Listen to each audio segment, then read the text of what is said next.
కుమారస్వామి జన్మిస్తాడు. దాంతో గజాననుడు కుమారస్వామి ఇద్దరు కైలాసంలో ఎంతో అల్లారుముద్దుగా పెరుగుతూ ఉంటారు.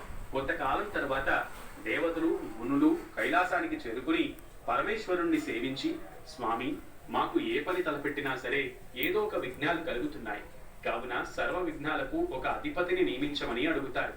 దాంతో కాస్త ఆలోచించిన పరమశివుడు గణపతి కుమారస్వామిలను పిలిచి వారికి విషయం వివరించి, మీలో ఎవరైతే ముందుగా ముల్లోకాలలోని పవిత్ర నదులన్నింటిలో స్నానం చేసి తన వద్దకు వస్తారో వారికి ఆ ఆధిపత్యం లభిస్తుందని చెబుతాడు.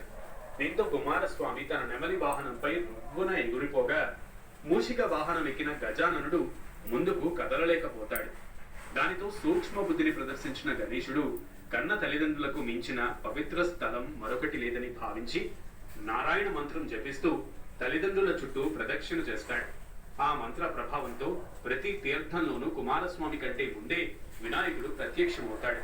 ఆ విధంగా 3 కోట్ల నదుల్లో వినాయకుడే ముందుగా స్నానమాచరించడం చూసిన కుమారస్వామి తన అన్నగారి బుద్ధి కుశలతకు ఎంతో సంతోషించి శివుడి దగ్గరికి వెళ్లి, గణేశుడే ఈ విఘ్నాధిపత్యం స్వీకరించడానికి సరైన వాడు, అన్నగారికే ఆధిపత్యం ఇవ్వమని కోరతాడు. దానితో పార్వతీ పరమేశ్వరుడు బ్రహ్మాది దేవతల సమక్షంలో గజాననుడికి భాద్రపద శుద్ధ చవితి నాడు గణాధిపత్యం ఇస్తారు. దాంతో ఎంతో సంతోషించిన గణపతి ఆ రోజు పార్వతీదేవి తనకు పెట్టిన ఉండ్రాళ్లు, పిండి వంటలను సృష్టిగా భుజించి ఆవేశంతో నడవడానికి ఇబ్బంది పడుతూ శివుడి దగ్గరకు వస్తాడు. శివుడి శిరస్సుపై ఉన్న చంద్రుడు గణనాథుని అవస్థను చూసి పళ్ళును నవ్వుతాడు. నరదృష్టికి నాపరాయి అయినా పగిలిపోతుంది అన్నట్లు చంద్రుడి వక్రదృష్టి సోకి వినాయకుడి పొట్ట పగిలి అందులోని ఉండ్రాళ్లు, కుడుములు బయటకు వచ్చి అచేతనమవుతాడు. దీంతో ఆగ్రహించిన పార్వతీదేవి చంద్రుడి వైపు కోపంగా చూస్తూ, పాపాత్ముడా, నీ దృష్టి సోకి నా కుమారుడు అచేతనంగా పడి ఉన్నాడు, కాబట్టి ఇక నుండి నిన్ను చూసిన వారు పాపాత్ములై నీలాపనిందలు పొందుదురుగాక అని శపిస్తుంది పార్వతీదేవి. పార్వతీదేవి చంద్రుడిని శపించిన సమయంలో సప్త ఋషులు తమ భార్యలతో కలిసి యజ్ఞం చేసి అగ్నిదేవునికి ప్రదక్షిణం చేస్తూ ఉంటారు. అలా తన చుట్టూ ప్రదక్షిణం చేస్తున్న ఋషి పత్నుల మీద అగ్నిదేవుడికి మోహం కలుగుతుంది. అటు తన కోరిక తీరక ఇటు ఋషులు తనను ఎక్కడ శపిస్తారో అని భయపడిన అగ్నిదేవుడు కృంగి కృషించిపోతాడు. తన భర్త పడుతున్న బాధను అర్థం చేసుకున్న స్వాహాదేవి ఋషి పత్నుల రూపంలో అగ్నిదేవుడి దగ్గరకు చేరి అతడి కోరిక తీరుస్తుంది. ఈ విషయం తెలియని సప్త ఋషులు అగ్నిదేవునితో ఉన్నది తమ భార్యలేనని భ్రమపడి వారిని విడిచిపెడతారు. ఇదంతా ఋషిపత్నులు శాపగ్రస్తుడు అయిన చంద్రుడిని చూడటం వల్లనే అని గ్రహించిన బ్రహ్మాది దేవతలు కైలాసానికి చేరి ముందుగా గజాననుడిని పునర్జీవితుణ్ణి చేస్తారు. దీంతో ఎంతో సంతోషించిన పార్వతీదేవి గణపతిని దగ్గరకు తీసుకుని ముద్దాడుతుంది. అప్పుడు బ్రహ్మాది దేవతలు పార్వతీదేవిని సమీపించి ఋషిపత్నులకు వచ్చిన నీలాపనిందల గురించి వివరించి, అమ్మా, నువ్వు చంద్రుడికి ఇచ్చిన శాపం కారణంగా ముల్లోకాలు అల్లకల్లోలం అయిపోతున్నాయి, దీనికి పరిష్కారం చూపమని అడుగుతారు.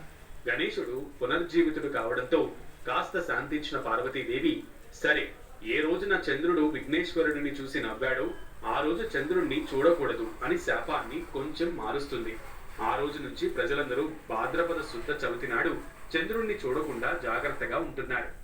అలా కాలం గడుస్తూ ఉండగా ద్వాపర యుగంలో ద్వారకలో నివాసం ఉన్న శ్రీకృష్ణుడిని కలవడానికి నారద మహర్షి వస్తాడు.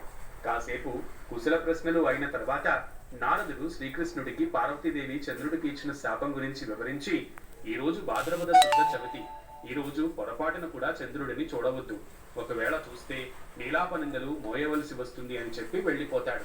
దీంతో శ్రీకృష్ణుడు ఈ రోజు చంద్రుడిని ఎవరూ చూడవద్దు అని ద్వారకలో చాటింపు వేపిస్తాడు. ఆ రోజు రాత్రి శ్రీకృష్ణుడు ఆరు బయట కూర్చుని పాలు తాగుతుండగా ఆ పాలలో చంద్రుడి ప్రతిబింబం కనిపిస్తుంది. దీంతో ఎంతో చింతించిన శ్రీకృష్ణుడు, అయ్యో, చవితి రోజున చంద్రుడిని చూసిన కారణంగా నాకు ఎలాంటి నీలాపనిందలు కలుగుతాయో అని చింతిస్తూ ఉంటాడు. అలా కాలం గడుస్తూ ఉండగా సత్రాజిత్తు సూర్యుని వరంతో సమంతక మణిని పొందుతాడు. రోజుకు 10 బారువుల బంగారాన్ని ఇచ్చే ఆ మణిని తీసుకుని సత్రజిత్తు శ్రీకృష్ణుడిని కలవడానికి ద్వారకకు వెళతాడు. సత్రాజిత్తుకు అతిథి మర్యాదలు చేసిన శ్రీకృష్ణుడు సమంతకమణి శక్తిని తెలుసుకుని ఆ మణిని తనకు ఇవ్వమని అడుగుతాడు. అందుకు సత్రాజిత్తు నిరాకరించి అక్కడి నుండి వెళ్లిపోతాడు. ఒకరోజు సత్రాజిత్తు తమ్ముడు ప్రసేనుడు సమంతకమణిని ధరించి వేటకు వెళ్లగా సింహం అతడిని చంపి ఆ మణిని నోట ఖర్చుకుపోతుంది. ఆ సింహాన్ని వేటాడిన జాంబవంతుడు ఆ మణిని తీసుకెళ్లి తన కూతురు అయిన జాంబవతికి ఇస్తాడు.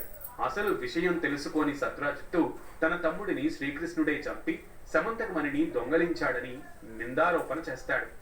తను చెయ్యని దానికి నీలాపనింద రావడంతో కలత చెందిన శ్రీకృష్ణుడు ఇదంతా చవితి రోజు నాడు చంద్రుడిని చూడడం వలనే వచ్చిందని భావించి ఆ నిందను పోగొట్టుకోవడానికి అడవికి వెళ్ళగా ఒక చోట ప్రసేనుడి శవం కనిపిస్తుంది.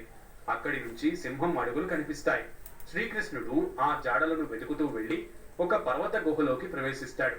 అందులో ఉన్న ఉయ్యాలకు కట్టిన మణిని చూసి దానిని తీసుకుని బయటకు వస్తుంటాడు.